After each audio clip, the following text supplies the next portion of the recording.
கோவில்பட்டியில் மர்மமான முறையில் உயிரிழந்த சிறுவனின் பெற்றோர் தற்கொலை முயற்சியில் ஈடுபட்டிருக்கின்றனர். அதனை அண்மை செய்தியாக பார்த்துக் கொண்டு வருகிறோம். இதுகுறித்த முழு விவரங்களை வழங்க செய்தியாளர் சிவகுமார் நம்மோடு இணைப்பில் காத்திருக்கிறார். சிவகுமார், வணக்கம். விவரங்கள். தூத்துக்குடி மாவட்டம் கோவில்பட்டி பக்கத்துல காந்தி நகர் அப்படிங்கிற பகுதியில வசிச்சுட்டு வர்றவங்க கார்த்திக் மற்றும் பாலசுந்தரி.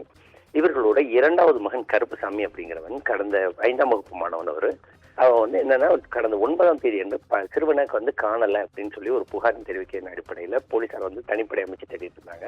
இந்நிலையில 10ஆம் தேதி அன்று காலை அவங்க குடியிருந்த வீட்டோட பக்கத்து வீட்டுல மாடியில பையன் சடலமா மீட்கெடுக்கப்பட்ட நிலையில இது குறித்து துப்பு துளக்குவதற்காக 4 தனிப்படைகள் அமைக்கப்பட்டது. கடந்த 4 தினங்களாக இந்த வழக்குல எந்த விதமான முன்னேற்றமும் ஏற்படாத ஒரு சூழ்நிலையில இந்த குற்றத்தை செஞ்சிருக்கலாம் அப்படின்னு சொல்லி ஒரு பெண் உள்ளிட்ட 5 பேரை கைது செஞ்சிருந்தாங்க. எப்படின்னு பாத்தீங்கன்னா மகாராஜன், சின்னதுரை, பட்டமுத்து, ஆனந்தி மற்றும் கருத்து பாண்டி ஆகிய 5 பேர் அரெஸ்ட் பண்ணியிருந்தாங்க. இதுல அவர்களும் செய்யல அப்படிங்கிற ஒரு கண்டிஷன்ல இப்ப வரும்போது போலீசார் அடுத்த கட்டமா துப்பு துறக்க ஆரம்பிக்கும் போது என்ன சொல்லியிருந்தாங்கன்னா, அந்த பகுதியில் நடைபெற்று வந்த கஞ்சா விற்பனை, அதே மாதிரி ரேஷன் அரிசி கடத்தல், இல்லீகலா மது விற்கிறது போன்ற செயல்களை இவங்க அந்த குடியிருப்பு பகுதியில் கூட வச்சு வித்துட்டு இருந்ததை இவங்க கண்டிச்சிருக்கிறாங்க.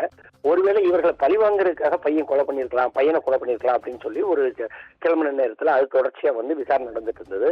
இந்நிலையில மகனோட இறந்த துக்கத்தை தாங்க முடியாத கார்த்திக் மற்றும் பாலசுந்தரி என்ன பண்ணிருக்காங்கன்னா, இன்னைக்கு காலையில மருந்து குடித்து அவங்க தற்கொலைக்கு முயற்சிச்சிருக்கிறாங்க. இதுல தற்செயல பக்கத்து வீட்டுக்காரங்க உள்ள சுத்தி உள்ள அவர்களது உறவினர்கள் பார்த்து தட்டி விட்டதோடு அவங்கள காப்பாத்தி இருக்கிறாங்க. மேலும் அவங்க தன்னோட மகன் இல்லாத ஒரு சூழ்நிலையில இந்த இடத்துல நான் உயிர் வாழ விரும்பல அப்படின்னு சொல்லி ஒரு லெட்டர் எழுதி வைச்சதாகவும் கூறப்பட்ட நிலையில அவங்க பக்கத்துல இருக்கிறவங்க காப்பாத்தி தற்போது அவங்க மருந்து எடுத்திருக்காங்களான்னு செக் பண்ணதுக்காக கோவில்பட்டி அரசு மருத்துவமனைக்கு அழைச்சிட்டு போறதா தற்போது தெரிவிச்சிருக்கிறாங்க.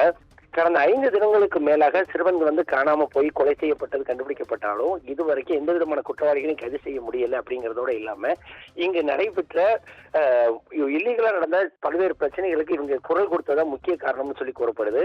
அதாவது இதுக்கு முன்னால பொதுமக்கள் தரப்புல என்ன சொல்றாங்கன்னா, இதுக்கு முன்னால அந்த டிஎஸ்பியா இருந்தவங்க முறையானபடி பணி செய்யாததால இந்த மாதிரி சம்பவங்கள் அடிக்கடி நிகழ்ந்து வந்ததாகவும், கோவில்பட்டி பகுதியில் இருக்கிற காவல் நிலையங்கள்ல இருக்கிற காவலர்களை கூண்டோடு மாற்றணும் அப்படின்னா தான் இந்த இடங்கள்ல வரக்கூடிய பிரச்சனைகளை முற்றுப்புள்ளி வைக்க முடியும்னு சொல்லி இந்த பொதுமக்கள் தெரிவிச்சிருக்கிறாங்க. விவரங்களுக்கு நன்றி சிவகுமார்.